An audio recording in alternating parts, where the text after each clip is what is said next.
प्रेम, result लागला, check केलंस का? हो का? हो, बघ ना.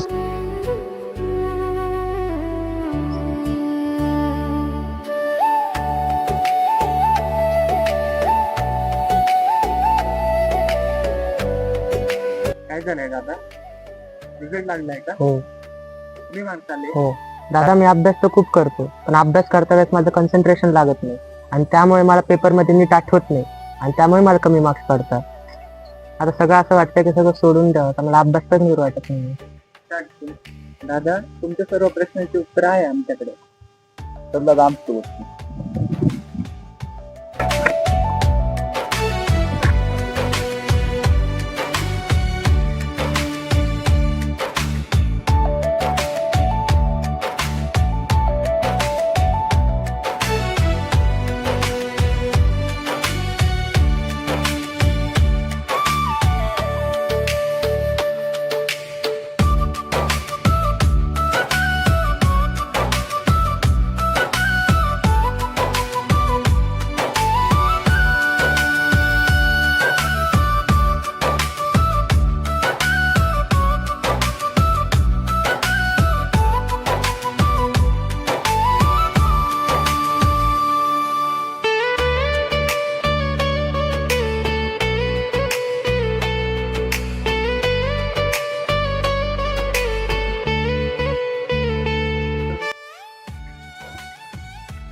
प्रेम, तू एक गुरुचरित्र ग्रंथाचं पारायण कर. दादा, हिने काय होईल?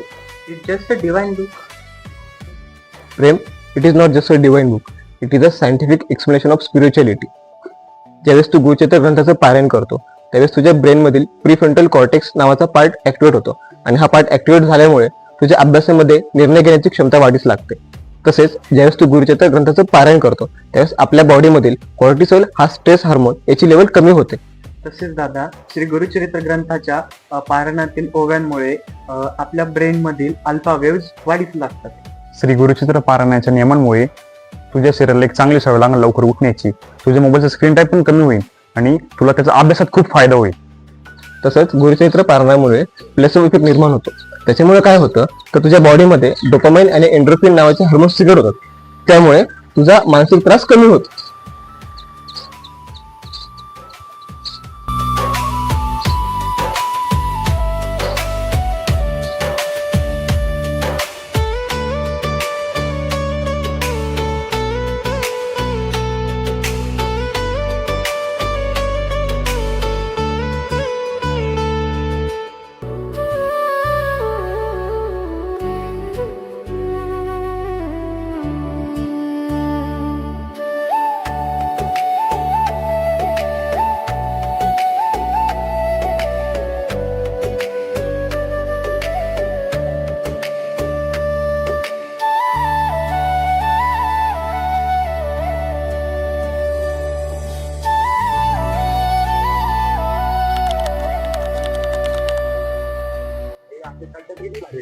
प्रेम, प्रेम, तुझा फायनल रिझल्ट लागला.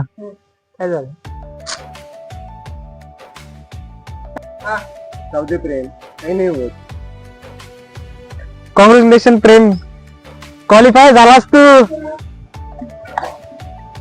कॉंग्रॅच्युलेशन प्रेम.